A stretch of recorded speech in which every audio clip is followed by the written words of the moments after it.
কলা কাবা গাছ লাগাইয়া কা পরের হাতে কলা দেখা মিট মিটে আসাও ও বাবারে। শোনেন, আগে শুরু করি। এই কলা, এই যে হাতের কলাটি, এটি হলো ১.৫ টাকা পিস। আসলে না খাওয়ার কোনো সুযোগ নাই। আর কলা খাওয়াটা তো খারাপ না, অনেক উপকারিতা, আপনারা নিজেও জানেন। অনেক উপকারিতা এবং অনেক গুণাগুণ আছে। কিন্তু পরের গাছে কলা কাইয়া মিট মিটাইয়া চাও ও বাবারে।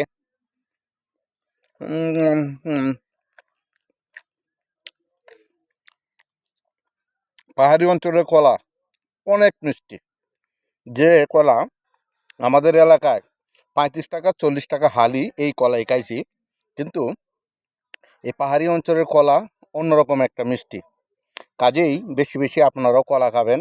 শুধু খালি আমার কলা দিকে তাকিয়ে থাকলে হবে না। ধন্যবাদ সবাইকে, পাশে থাকবেন।